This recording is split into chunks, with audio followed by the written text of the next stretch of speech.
कैसे करूं, क्या करना, उससे पहले चलते हैं क्यों करना, करना क्यों। भाड़ में गया आरसीएम, कोई मतलब नहीं आरसीएम से। अगर कोई कहता है इनकम आती है तो आज से मान लो नहीं आती, तो बताओ इससे ज्यादा नेगेटिव क्या बोलूं। अब तो आत्मा शांति हो गई होगी ना आपकी, अब इससे ज्यादा नेगेटिव और क्या बोलूं मैं। अब आप लेकर आए, आप ये कह रहे हैं चला झूठ बोलता, कुछ इनकम नहीं आती, तो मैं भी यही कह रहा हूं, नहीं आती इनकम, भाड़ में गया आरसीएम, मत करना। खुश। अब मेरी बात सुनो, अब तो आपको खुश कर दिया मैंने, नहीं आती है भाई, अब खुश कर दो। मेरे को पहले प्रश्न का उत्तर दीजिए। आज के 25 साल पहले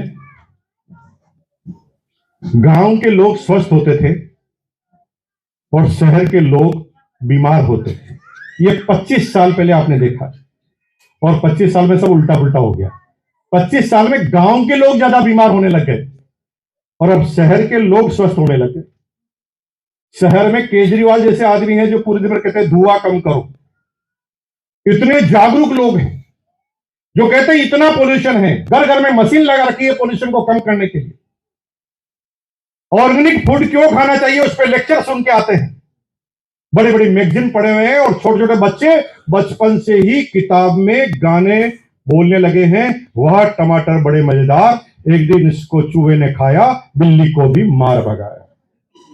अवेयरनेस अवेयरनेस अवेयरनेस सिटी में बढ़ती जा रही है, गांव में कम होती जा रही है।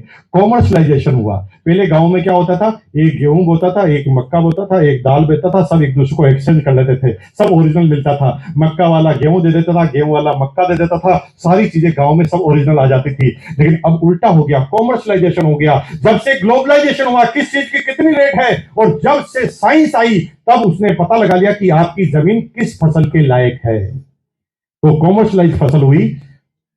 साइंस ने कहा कि आपके यहां पर सोयाबीन अच्छा उगता है, तो पूरा का गांव सोयाबीन बो देता है, गेहूं कोई बोता ही नहीं। गेहूं के लिए दूसरे के पास जाना पड़ेगा, मिर्च के लिए दूसरे के पास जाना पड़ेगा, हल्दी के पास दूसरे के पास जाना पड़ेगा। लेकिन पहले ऐसा नहीं होता था, पहला एक ही गांव में सारी चीजें मिल जाती थी, एक्सचेंज करने की जरूरत थी। अब क्या होता है, सोयाबीन तो ओरिजिनल गांव में हो गया, लेकिन मिर्च तो आपको दुकान से ही लानी पड़ेगी। किसान की इनकम इतनी कम होती है कि वो हमेशा वहीं से माल लेगा जो सबसे सस्ता देता है।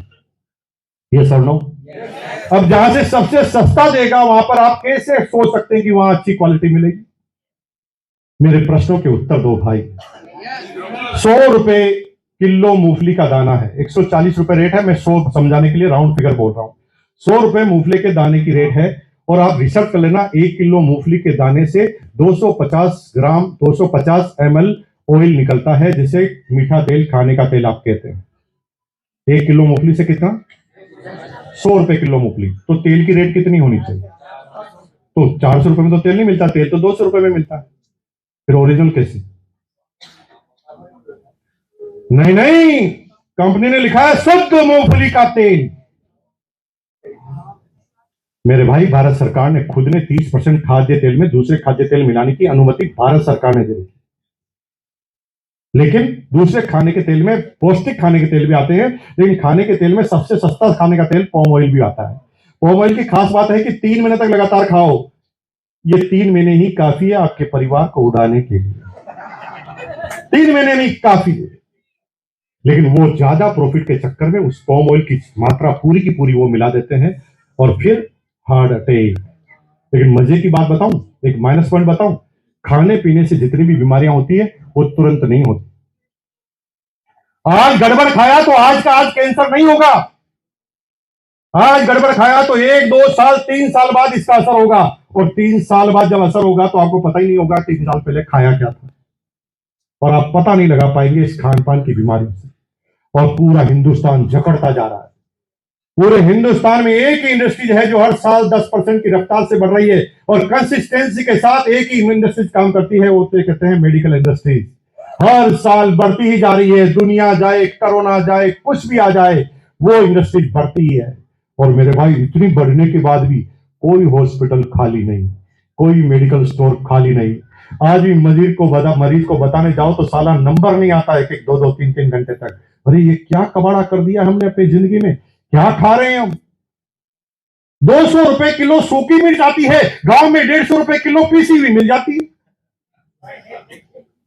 हम कह रहे ओरिजिनल खा रहे हैं। मेरे भाई तुम खा ही क्या रहे हो, तुम्हें पता नहीं है। और इतना गड़बड़ हो गया कि गांव के लोग उल्टे हो गए, और आज की तारीख में गांव में जितनी बीमारियां फैल रही है, अब उनके पास पैसे नहीं होते बेचारों के पास, तो 2-3 बार डॉक्टर के पास जाते हैं, डॉक्टर बड़ा बड़ा बिल बनाता है, तो फिर उनको सबसे सस्ता इलाज लगता है कि इसको भेरू जी माता जी के ले जाओ। फिर गांव में जो देवता होते हैं उनके यहाँ पर उसको बेचारे को घुमाते रहते हैं जब तक वो मर नहीं जाता। फिर वहीं पर उसको दफना कर आ जाते हैं, क्योंकि गांव वाले इसके अलावा कर क्या सकते हैं, उनके पास नहीं है पैसा बड़ा बड़ा ऑपरेशन कराने का। यह है ओरिजिनल स्थिति। अगर मैं सही कह रहा हूं तो बोलिए सही है। यह ओरिजिनल स्थिति है हिंदुस्तान की, और आपसे डिनाई नहीं कर सकते।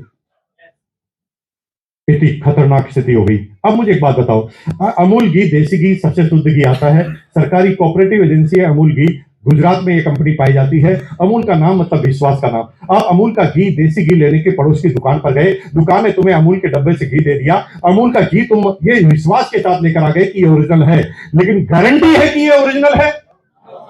अमूल का घी लेकर आ गए, वो ओरिजिनल है कि नहीं हमें पता नहीं है, टेस्ट कराने से पता चला कि ये डुप्लीकेट है, जिसने कल अमूल का ब्रांड लगा रखा है। डुप्लीकेट हो गया तो आपने केस करने की सोची, और आप केस करने गए तो किस पे केस करेंगे? कंपनी पर, दुकान पर?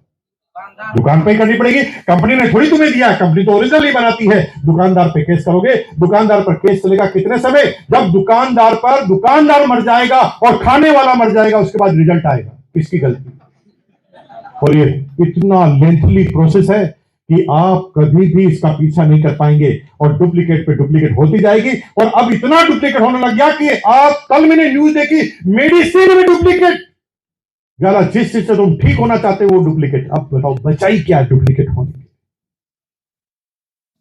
लेकिन डायरेक्ट सेलिंग का क्या मतलब है, इसलिए क्यों दुनिया में सबसे साइंटिफिक इंडस्ट्रीज मानी जाती है, इससे यंगस्टर जो अंजलि जैसे लोग हैं क्यों इस इंडस्ट्री में आ रहे हैं? क्योंकि पढ़े लिखे हैं। गलत माल दुकान से मिलता है तो दुकान पर ही केस कर सकते हैं। अब दुकान पर एक एक केस करते हैं तो केस के रिजल्ट लेट आते हैं, कुछ कंपनी का बिगड़ता नहीं। लेकिन डायरेक्ट सेलिंग की कंपनी से जब कोई प्रोडक्ट खरीदते हो तो हर प्रोडक्ट का पीवी, बीवी, बिजनेस वॉल्यूम, पॉइंट वैल्यू वो आपके बिजनेस में जोड़ती है, और कंपनी के सॉफ्टवेयर से ही बिल बनता है। हेलो, तो कंपनी कभी डिनाई नहीं कर सकती कि ये प्रोडक्ट हमारे से नहीं लिया गया है। और कंपनी अगर डुप्लीकेट देगी तो सारे के सारे केस कंपनी के ऊपर होंगे। इसलिए मेरे भाई और बहनों, आरसीएम करो या ना करो, आज से कसम खाओ कि मैं अपने घर में केवल डायरेक्ट सेलिंग के ही प्रोडक्ट लेकर आऊंगा, क्योंकि डायरेक्ट सेलिंग की कंपनी डुप्लीकेट करना चाहे तो भी उसके पिताजी नहीं कर पाएंगे, क्योंकि हर चीज डायरेक्ट बिल से उनको देनी पड़ेगी। और ये नहीं कह रहा हूं आरसीएम का लीजिए, किसी भी डायरेक्ट सेलिंग कंपनी का ले लो, वो ओरिजिनल ही होता है, क्योंकि कंपनी की डायरेक्ट बिलिंग होती है। लेकिन डायरेक्ट सेलिंग की रेट, प्रोडक्ट की रेट हमेशा मार्केट की रेट से 20% ज्यादा होती है। क्यों होती है? क्योंकि उन्हें शुद्ध ही देना पड़ता है। लेकिन पूरी पृथ्वी पर एक कंपनी चालू हुई जिसका नाम है आरसीएम, जिसने डायरेक्ट सेलिंग में आकर मार्केट से भी 10% रेट को कम कर दिया। This is the magic. तो आज के बाद आरसीएम नहीं करना, आरसीएम बकवास है, आरसीएम से कोई इनकम नहीं आती है। रट लो, खाना प्रोडक्ट आरसीएम। कसम खा लो, अगर आप वास्तव में अपने बच्चे और बीवी से आप प्यार करते हो, मां बाप से प्यार करते हो, और मार्केट का प्रोडक्ट उसे खिला देते हो, इसका मतलब तुम राक्षस हो, अपने घर को मारने के लिए तुले हो। लेकिन तुम साइलेंट राक्षस हो, जो एक दिन में नहीं पता चलेगा कि किस वजह से क्या मारा, लेकिन आप मार रहे हो, डायरेक्टली स्लो पॉइजन अपने बच्चों को दे रहे हो। पहला कारण है ओरिजिनल मिलता है। दूसरा कारण मैं जो बता रहा हूं उसे समझना। आप आरसीएम की बजाय किसी और कंपनी का माल या किसी और दुकान से माल लेते होंगे। हमारी बहनें जो है आरसीएम नहीं कर रही, वो किसी दुकानदार से माल लेती होगी। अब जब दुकानदार से आप माल लेने जाते हो तो आप दुकानदार को एक बात बोलना, आज मेरे कहने से आप बोलना कि भाई साहब, मैंने आज सोचा है कि 6 महीने तक मैं आपकी दुकान से माल लूंगा, 7वें महीने मुझे फ्री दे देना। तो दुकानदार क्या बोलेगा? वो धक्का देगा, धक्का जो सीधा नीचे जाके गिरोगे। वो क्या फ्री दे देना? आप क्या जवाई हो मेरे जो फ्री दे देना? पूरी दुनिया में कोई नहीं दे सकता। It's happen only in RCM. 6 महीने का लो तो 7 महीने फ्री। अब मुझे बताओ, ओरिजिनल प्रोडक्ट मिले, रेट में कम मिले, 7वें महीने का फ्री मिले, फिर भी समझ में नहीं आए तो दिमाग की सीटी स्कैन बनती है कि नहीं बनती? फिर दिमाग की सीटी स्कैन कराना चाहिए, एक्सपर्ट के पास जाना चाहिए कि भाई इतनी चीजें होने के बाद भी समझ में नहीं क्या आ रहा, दिमाग में कोई ना कोई लोचा है। बाकी ऐसा असंभव है कि सब कुछ होने के बाद भी मत करना ना आरसिम, क्या फर्क पड़ता है आरसिम करें ना करें, लेकिन परिवार से प्यार करते हैं तो आरसिम के प्रोडक्ट हमें लेने पड़ेंगे। क्यों करना है? क्लियर हो गया? क्लियर हो गया तो बोलो हो गया। क्लियर हो गया? करना क्या है अब सुन लो। 3 काम करने, ज्यादा दिमाग लगाओगे तो बिजनेस चलने वाला नहीं है। दिमाग वाले आदमी इस बिजनेस में बहुत नीचे रहते हैं। हमारे एक डॉक्टर साहब है एमपी के, वो एमबीबीएस डॉक्टर, उनको हमने ज्वाइन किया, वो ना ज्वाइन करते ही 6 महीने में रोल्टी पे चले गए।